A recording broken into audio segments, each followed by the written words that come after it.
আমার নাম ঋদ্ধি। ফুলশয্যা রাতে শ্বশুরমশাইয়ের কথা শুনে আমার চোখ মুখ বেরিয়ে যাওয়ার মতো অবস্থা হয়।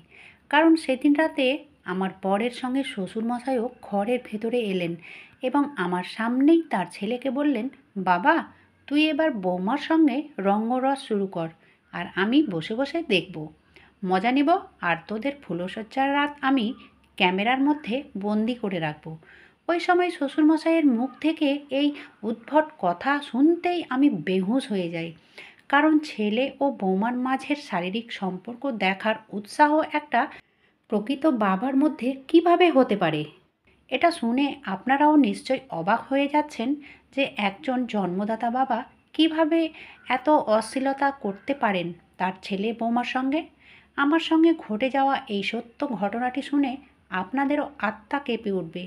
তাই আমার জীবনের এই দুঃখের গল্পটি শুরু থেকে শেষ পর্যন্ত শোনার জন্য অনুরোধ রইল আপনাদের কাছে।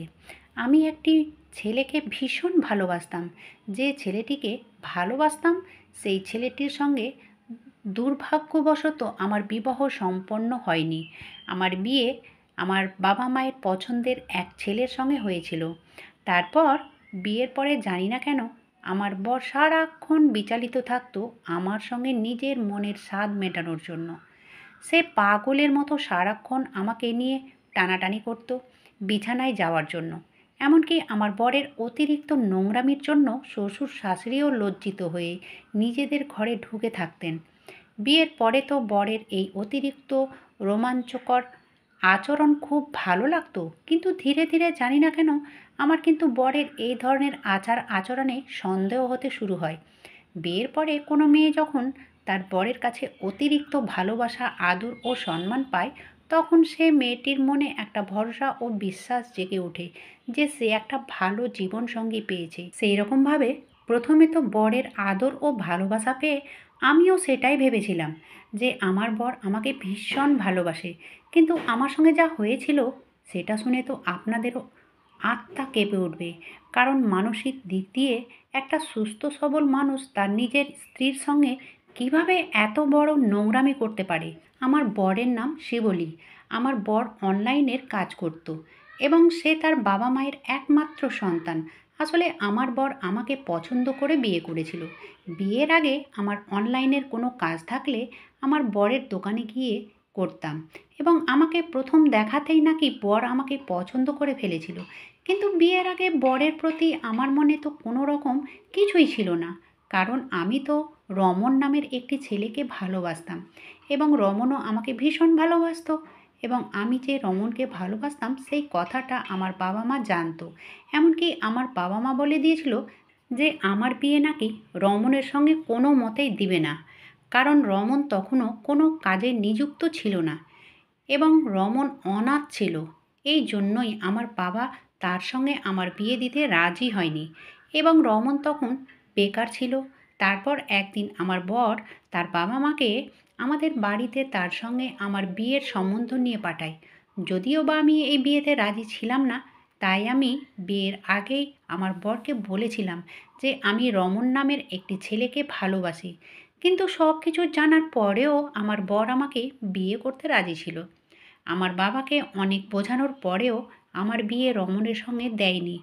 ওইদিকে রমন ও তার বাবার সঙ্গে আমাদের বিয়ের ব্যাপারে কথা বলছিল, কিন্তু আমার বাবা রাজি হয়নি। তারপর বাধ্য হয়ে আমাকে বাবার পছন্দের ছেলের সঙ্গে বিয়ে করতে হয়। এদিকে ফুলশয্যার রাতে আমি ভীষণ মন খারাপ করে বসেছিলাম আর আমার চোখ দিয়ে জল গড়িয়ে যাচ্ছিল আমার প্রেমিকের কথা মনে করে, এবং আমার বরের ওপরে ভীষণ রাগ হচ্ছিল এটা ভেবে যে সব কিছু জানার পরেও সে কিভাবে আমাকে বিয়ে করতে পারলো। ঠিক তখন আমার বর অনেক উত্তেজিত হয়ে ঘরের ভেতরে ঢুকে আমার পাশে বসে আমার গায়ে হাত দিতেই বিরক্ত বোধ প্রকাশ করে তার হাতটাকে আমার শরীর থেকে দূরে সরিয়ে ফেলে দিই। তখন আমার বর আমাকে বলল, ঋদ্ধি, আমি জানি তুমি আমার উপরে রাগ করে আছো, কিন্তু তোমাকে আমার কথাটা শুনতে হবে। তারপরে তুমি সিদ্ধান্ত নেবে যে তুমি আমাকে স্বামীরূপে গ্রহণ করবে কি না। তারপর আমার বর বলল সেও নাকি আমার সঙ্গে রমনের বিয়ের কথা বাবাকে বলেছিল এবং চেষ্টা করেছিল যাতে বাবা রমনের সঙ্গে আমার বিয়ে দিতে রাজি হয়। কিন্তু আমার বাবা রাজি হয়নি এবং আমার বাবা নাকি আমার বরের হাতে পায়ে ধরে সে যাতে খুব তাড়াতাড়ি আমাকে বিয়ে করে নিয়ে যায়। সেদিন আমার বরের কথাগুলো শুনে বুঝেছিলাম যে সে একজন ভালো মানসিকতার মানুষ। এমনকি ফুলশয্যার রাতেই আমার প্রেমিক রমন আমাকে ফোন করেছিল। ওই সময় কিন্তু আমার বর আমার পাশেই ছিল এবং সে একটিবারের জন্যও আমাকে বাধা দেয়নি আমার প্রেমিকের সঙ্গে কথা বলতে। ওই সময় বর আমার হাত ধরে বলেছিল, ঋদ্ধি, তুমি যা সিদ্ধান্ত নেবে আমি সেটা মেনে নেব। তারপর বরের সামনেই প্রেমিকের ফোনটা ধরে বললাম, দেখো রমন, যা হওয়ার সেটা হয়ে গেছে। তুমি আমাকে ভুলে যাও, এখন আর কিছু করার নেই। তাই আজকের পর থেকে তোমার সঙ্গে আমার আর কোনো সম্পর্ক নেই। এই বলে আমি ফোনটা কেটে দিয়েছিলাম। কারণ আমি বুঝে গেছিলাম যে আমার বাবা আমার জন্য যে পাত্রটি খুঁজেছে সে একদম সঠিক। তাই পেছন ফিরে কষ্ট পেয়ে আর কোনো লাভ নেই। তাই আমি সেদিন সব কিছু ভুলে গিয়ে আমার বরের সঙ্গে সম্পর্ক গড়ে তুলেছিলাম।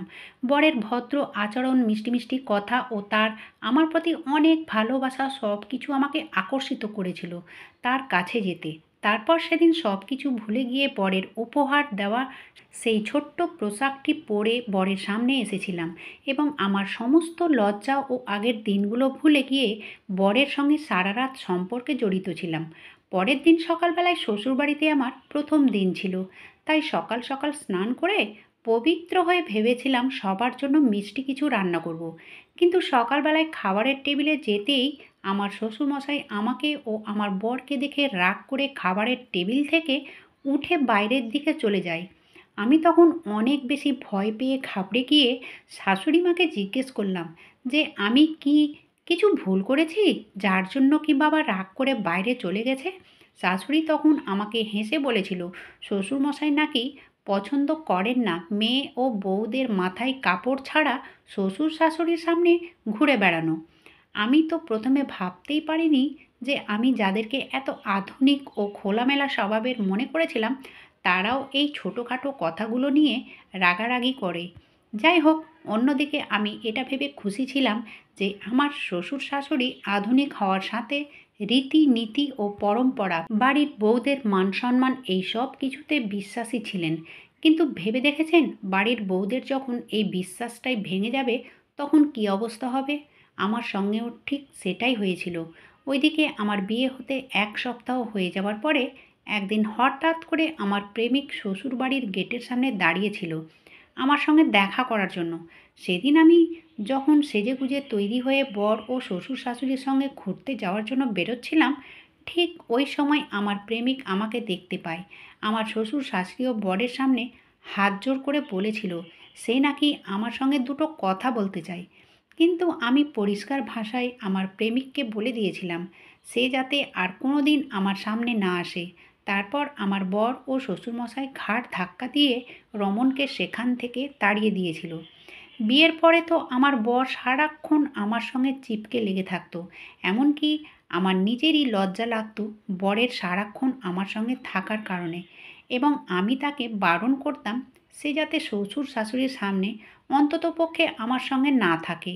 কিন্তু সে আমার কথা শুনতো না এবং সারাক্ষণ আমাকে ছোঁয়ার কোনো না কোনো বাহানায় খুঁজতো। আমি তো আমার শ্বশুরবাড়ির লোকেদের ভীষণ ভালো ভাবতাম, কারণ তারা তো কোনো রকম ডিমান্ড ছাড়াই আমাকে নিজেদের বাড়ির বউ করেছিলেন। শুধু তাই নয়, তারা সবাই আমার প্রেমিকের ব্যাপারেও জানা সত্ত্বেও আমাকে পছন্দ করে বাড়ির বউ করেছিলেন। তাই তাদের প্রতি আমার মনে একটা ভালো ধারণা ছিল। কিন্তু সেদিন আমি বরের ওই রকম কড়া মেজাজ দেখে রীতিমতো ভয় পেয়ে যাই। কারণ এর আগে আমি তার এই বিভীষিকা রূপটা কোনোদিন দেখিনি। আসলে সেদিন রাতে খাওয়া দাওয়ার পরে আমি যখন ঘরের ভেতরে আসি তখন আমার বর অনেক ভালোবেসে আমাকে নিজের কাছে ডেকে ওই সময় আমার বর তার ল্যাপটপে কিছু করছিল। আমি ভেবেছিলাম সে হয়তো ল্যাপটপে নিজের কাজ করছে, কিন্তু তার কাছে গিয়ে বসে ল্যাপটপে চোখ পড়তেই লজ্জায় আমার চোখ মুখ লাল হয়ে যায়। কারণ আমার বর তো তার ল্যাপটপে নোংরা ও অশ্লীল ভিডিও দেখতে ব্যস্ত ছিল এবং সেই নোংরা ভিডিও আমাকেও দেখানোর জন্য জোর জবরদস্তি করতেই ভুলবশত আমার হাতে ছোঁয়া লেগে ল্যাপটপটা হাত থেকে পড়ে গিয়ে নষ্ট হয়ে যায়। ল্যাপটপ হাত থেকে পড়ে খারাপ হতেই আমার বর অনেক বেশি রেগে গিয়ে আমার ডান হাতটা চেপে ধরে চিৎকার করে বলল, তোর সাহস কী করে হলো আমার ল্যাপটপটা ফেলার? তোর জন্য আমার ল্যাপটপটা খারাপ হয়ে গেল। প্রথমবার বরের বিভীষিকার রূপ দেখে অনেক বেশি ভয় পেয়ে আমি তো কাঁদতে শুরু করেছিলাম। বরের চিৎকার চেঁচামেচি শুনে আমার শ্বশুর শাশুড়ির ঘরের ভেতর এসেছিলেন। তারপর তারা যখন দেখলেন যে আমি অনেক বেশি ভয় পেয়ে কাঁদতে শুরু করেছি, তখন আমার শাশুড়ি বললেন, বৌমা, তুমি মন খারাপ করো না, কারণ ওই ল্যাপটপে আমার ছেলে অফিসের কাজ করে। ল্যাপটপ না থাকলে ওর কাজ হবে না, তাই রেগে তোমার উপরে চিৎকার চেঁচামেচি করেছে। তারপর সেদিন সারা রাত বর আমার উপরে রাগ করেই ছিল। আমার কাছে আসা তো দূরের কথা, সে আমার দিকে ঘুরেও তাকায়নি। তারপরের দিন সকালে আমি চুপচাপ ল্যাপটপটা নিয়ে দোকানে গিয়েছিলাম ঠিক করানোর জন্য, এবং সেই দোকানে গিয়ে দেখি আমার আগের প্রেমিক উপস্থিত ছিল। তাকে দেখা মাত্রই আমি তাড়াতাড়ি ল্যাপটপটা দোকানদারকে দেখিয়ে বললাম যাতে খুব শীঘ্রই আমার ল্যাপটপটা মেরামত করে দেয়। দোকানি বললেন আগামীকাল আমার ল্যাপটপ মেরামত করে দেবে। তারপর তাড়াতাড়ি সেখান থেকে বেরোতেই রমন ও আমার পেছন করতে শুরু করেছিল। সে আমাকে বলেছিল, ঋদ্ধি, তোমার সঙ্গে আমার কিছু জরুরি কথা আছে, একবার আমার কথা শোনো। আমি তখন অনেক বেশি রেগে রমণীর দিকে তাকিয়ে বললাম, তুমি কেন এখনও আমার পেছন করো? আমি যেখানে যাই সেখানে গিয়ে তুমি হাজির হও। আমার পেছন করা বন্ধ করো। আমি এখন অন্যজনের জীবন সঙ্গিনী, আর আমি তোমার কোনো কথা শুনতে চাই না। আমার প্রেমিক তখন আমাকে বলল, ঋদ্ধি, আমি তোমার পেছন করিনি। আমি এই দোকানে মাঝে মধ্যেই আসি নিজের কাজের জন্য। তারপর আমি তার কোনো কথা না শুনেই সেখান থেকে তাড়াতাড়ি বাড়ি ফিরে চলে আসি। পরের দিন বিকেলবেলায় আমি যখন ল্যাপটপটা নেওয়ার জন্য দোকানে যাই, তখনও দেখি আমার প্রেমিক সেই দোকানে বসেছিল। তাকে দেখা মাত্রই আমার ভীষণ রাগ হয়েছিল, এবং আমি বুঝে গেছিলাম যে সে আমার অপেক্ষাতেই দোকানে বসেছিল। আসলে আমার প্রেমিক ছবি তুলতে মানে ফটোগ্রাফি করতে খুব ভালোবাসতো, তাই তার কাছেও ল্যাপটপ, ক্যামেরা, পেন ড্রাইভ এই ধরনের জিনিস, ইলেকট্রনিকের গ্যাজেট থাকতো। ওইদিকে আমি ব্যস্ত ছিলাম আমার বরের মন মেজাজ ভালো করার জন্য। ভেবেছিলাম ল্যাপটপটা ঠিক করে বরের হাতে দিলে সে আবার আগের মতোই খুশি হবে এবং আমার সঙ্গে আবার ঠিকঠাকভাবে কথা বলবে। আসলে কোনো মানুষ যখন আপনাকে অনেক ভালোবাসবে এবং হঠাৎ করে সেই মানুষটি যখন বিপরীত রূপ ধারণ করবে, তখন কিন্তু ভীষণ কষ্ট হয়, এবং আমার সঙ্গেও সেটাই হয়েছিল। তারপর সেদিন দেখি আমার বরের ল্যাপটপটা রমনের কাছে ছিল, এবং সে আমার ল্যাপটপে কিছু দেখছিল। আমার বরের ল্যাপটপ রমনের কাছে দেখতেই আমার মাথা গরম হয়ে ওঠে। তখন দোকানিকে কিছু বলার আগেই দোকানি আমাকে বলল, ম্যাডাম, আপনার ল্যাপটপ রমনদা ঠিক করে দিয়েছে, তাই আপনার ল্যাপটপটা আমাকে আর খুলে দেখতেই হয়নি, তাই এটার সম্পূর্ণ ক্রেডিট রমনদা পাবে। দোকানির মুখে এ কথা শুনে আমার গা পিত্তি জ্বলে ওঠে যে আমার বরের ল্যাপটপ নাকি রমন ঠিক করেছে। তারপর আমি ভীষণ রেগে গিয়ে রমনের কাছ থেকে আমার ল্যাপটপটা কেড়ে নিয়ে দোকানিকে তার উপযুক্ত টাকা দিয়ে দোকান থেকে বেরিয়ে যেতেই রমন আমার হাতটা ধরে বলল, ঋদ্ধি, আজ তোমাকে আমার কথা শুনতেই হবে। আজ আমি তোমাকে ছাড়ছি না যতক্ষণ না তুমি আমার কথা শুনবে। আমি তখন আমার প্রেমিককে বললাম, তোমার সাহস কী করে হলো আমার হাত ধরার? আমার প্রেমিক তখন আমার কাছে অনেক অনুরোধ করে বলল যে আমি যদি তার কথা না শুনি তাহলে নাকি আমার জীবনে অনেক বড় বিপদ আসতে চলেছে। তারপর আমার প্রেমিক রমন যা বলল সেটা শুনে তো আমার মাথা পুরো ঘুরে ওঠে। আমার পায়ের তলা থেকে যেন মাটিটাই সরে যায়। এমনকি আমি তার কথায় বিশ্বাস করতে রাজি হয়নি। তারপর আমি যখন বাড়ি গিয়ে আমার বরের হাতে ল্যাপটপটা দিই, তখন ল্যাপটপটা ঠিক হয়ে গেছে সেটা দেখে বরের মুখে হাসি ফুটেছিল। কিন্তু সেদিন বিকেলবেলায় আমার জীবনে সব কিছু পাল্টে যায়, কারণ আমার ও বরের মাঝে সব কিছু ঠিক হয়ে যাওয়ার পর সেদিন বিকেলবেলায় আমি যখন আমার আগের মতোই বরের সঙ্গে খুব সুন্দর সময় কাটাচ্ছিলাম, ঠিক ওই মুহূর্তে আমার শ্বশুরমশাই ও শাশুড়ি মা চিৎকার করে রেগে আমাদের ঘরের ভেতরে প্রবেশ করে বললেন, তোমরা এতটা নির্লজ্জ কী করে হতে পারো? কিভাবে তোমরা নিজেদের সঙ্গে সময় কাটাও যে তোমাদের অশ্লীলতার ভিডিও কেউ তৈরি করে আমাদের বাড়ির দরজায় তোমাদের দুজনের অশ্লীল ভিডিওর প্রমাণ হিসাবে একটা ক্যাসেট ফেলে দিয়ে গেছে এবং আমাদের কাছে 10 লক্ষ টাকা দাবি করেছে? যদি আমরা 10 লক্ষ টাকা না দিই, তাহলে যে এই ক্যাসেট তৈরি করেছে সেই লোকটি তোমাদের দুজনের এই অশ্লীল ভিডিও ভাইরাল করে দেবে। স্বামী স্ত্রীর মাঝে এই সুন্দর সম্পর্কটা তোমাদের গাফিলতির কারণে আজ আমাদের বাড়ির মান সম্মান সব কিছু নষ্ট হতে চলেছে। কোথায় পাবো আমি 10 লক্ষ টাকা, যেটা দিয়ে আমি আমার বাড়ির মান সম্মান রক্ষা করব? এই তো তোমরা দুজনে নির্লজ্জের মতো বাড়ির এখানে সেখানে ছাদে বারান্দায় সব জায়গায় নোংরামি করছো। সেটার সুযোগ আজ বাইরের লোক নিয়েছে। তারপর আমার শ্বশুরমশাই তার ছেলের ওপরে ভীষণ রেগে গিয়ে বললেন, এইসব তোর গাফিলতির জন্য হয়েছে। তাই আমার বাড়ির মান সম্মান যদি নষ্ট হয়, তাহলে আমি তোকে ঘাড় ধাক্কা দিয়ে এই বাড়ি থেকে বের করে দেব। এই কথাগুলো বলে আমার শ্বশুরমশাই ও শাশুড়ি মা যখন আমাদের ঘর থেকে বাইরে বেরিয়ে চলে যায়, তখন আমি ও বর একে অপরকে জড়িয়ে ধরে কাঁদতে শুরু করি। আমি তো স্বপ্নেও ভাবতে পারিনি যে কোনো মানুষ টাকার জন্য জানালা দিয়ে আমাদের স্বামী স্ত্রীর মাঝের সম্পর্ক মোবাইলে বন্দি করবে। ভয়ে তো আমার গায়ের লোম যেন খাড়া হয়ে গেছিল। কিছুক্ষণের জন্য আমি তো প্রায় জ্ঞান শূন্য হয়ে গেছিলাম। তারপর আমি ও বর যখন কিছুই বুঝতে পারছিলাম না যে এবার আমরা 10 লক্ষ টাকা কোথা থেকে জোগাড় করব, ওই সময় আমার বর কেঁদে কেটে আমার হাতে পায়ে ধরে বলল, ঋদ্ধি, আমার কাছে 1 লক্ষ টাকা আছে এবং আরও 9 লক্ষ টাকা লাগবে। তাই তুমি যদি একবার তোমার বাবার সঙ্গে কথা বলে টাকার জোগাড় করতে পারো, তাহলে আমাদের মান সম্মান রক্ষা হবে। নইলে আমরা কাউকে মুখ দেখানোর যোগ্য থাকবো না। তার ওপর শুনলেই তো আমার বাবা কী বলে গেল। তাই তোমাকে আমাদের ভালোর জন্য তোমার বাবাকে বলে 10 লক্ষ টাকার জোগাড় করতেই হবে। ওই সময়ই আমার বাবার কাছে গিয়ে টাকা বন্দোবস্ত করা ছাড়া আর কোনো উপায় ছিল না।